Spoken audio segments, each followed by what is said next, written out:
We are the restaurant brokers, and we sell restaurants. We started the nation's largest restaurant brokerage firm over a decade ago. Atlanta, Georgia was our starting point, but our brand is spreading nationwide. We define restaurant brokerage and help buyers just like these.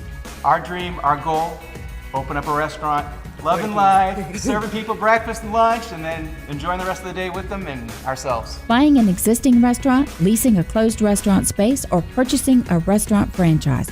We help buyers satisfy their appetite for acquisition. I'm part of a husband and wife team with this fella. Working with my wife has been a lot of fun. The ultimate goal for everybody here is to make this work. And because we have different strengths, we bring different angles to the deal. The process begins with our powerhouse website, WeSellRestaurants.com, where buyers sign online confidentiality agreements and browse restaurants for sale. Then we send buyers undercover to check out a restaurant and decide if it's the right one for them. Buyers get our proprietary business analysis tool with all the financial details on the business for sale. After studying the restaurant inside and out, it's back to our office. We're deal makers. We write contracts and negotiate terms for buyers and sellers. That's why we sell more restaurants than any other firm in the nation. We are the restaurant brokers. Our name says it all. You're back on the air with the Restaurant Brokers, Eric and Robin Gagnon, and We Sell Restaurants, the industry leader in restaurants for sale, franchise restaurant resales, and site location for the food service industry. We are franchising nationwide and have offices in Florida, Colorado, South Carolina, Tennessee, and Georgia. And today, our super special guests, those who have braved it all on Bravo TV's Top Chef. They have been contestants. They have faced Padma and Tom Colicchio and some of the best judges in the industry. So we now have them on the show and are talking about different things. I want to ask each one of you, and maybe, Betty, you can kick us off here. Was there a single challenge that just represented the toughest one for you in your season? And then if each party could weigh in, that'd be great. Oh, my gosh. Ooh, that's a tough one. See, I always wonder about the first challenge because that's the one. I mean, who wants to go home in the first challenge? Yeah. That's so tough. Definitely. The pressure's on. I think it's really a luck of the draw. We all have different talents and different skill sets, and it really is one of those things where, oh my goodness, if you know how to, sous vide a pork tenderloin, and that's the challenge, you're going to excel. But if you've never used a sous vide machine before, you're kind of screwed. It really is a luck of the draw. It's one of those. It depends on what challenge it is. I just remember going out there for the Thanksgiving challenge that we had, and we were all waiting. And before every challenge, we'd be kind of like, "What's it going to be? What's it going to be?" And I swear, I thought they were going to give us pilgrim hats and shotguns and make us kill a turkey. At that point, I had no idea what to expect. So, being an animal lover, I was going to walk away at that point if that was what the case was. But no, they were all really exciting and really challenging. Not just one in particular. How about you, Ed? Well, I think one that stands out to me, and not too many people get to do this, but we got to go to NASA.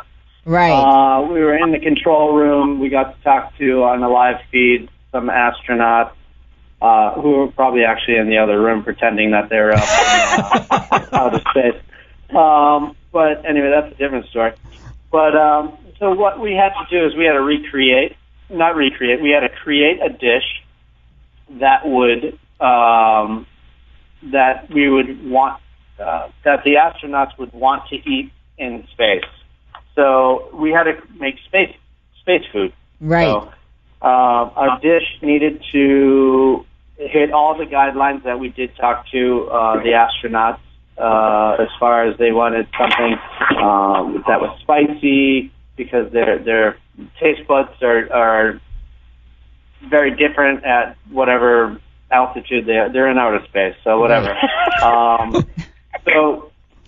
So out of this world, zero gravity food. You found that a challenge. I'm surprised by that. Yeah, right. So we all really had to wrap our brain. I remember visiting the Smithsonian when I was a kid, like in fourth grade or whatever it was.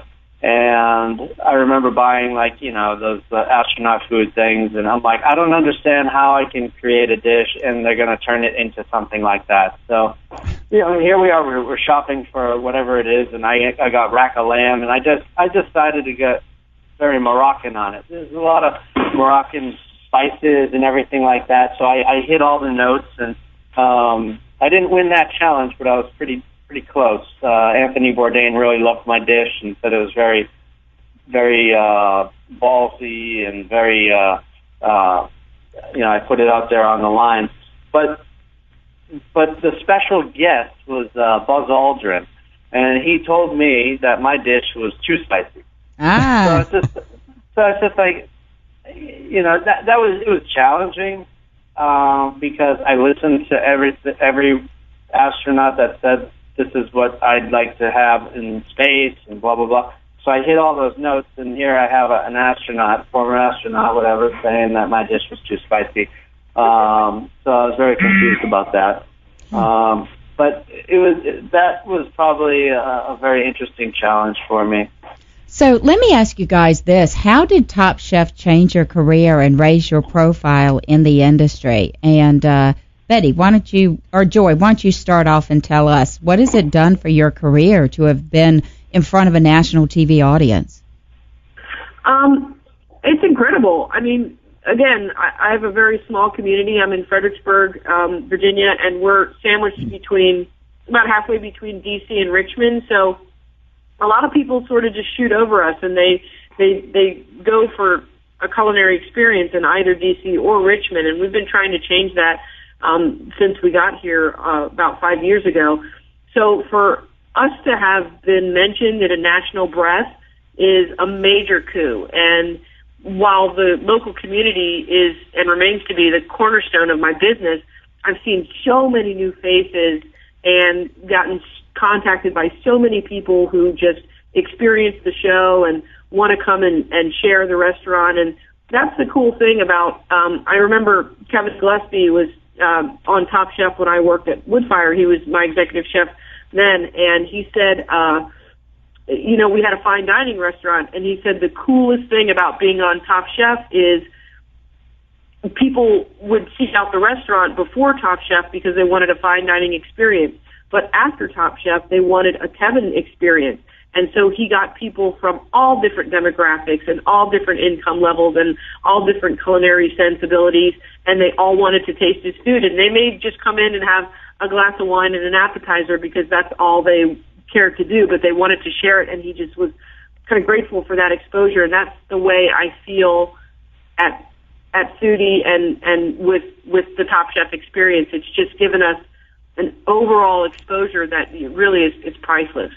So you would definitely recommend the experience to a young person coming up in the industry?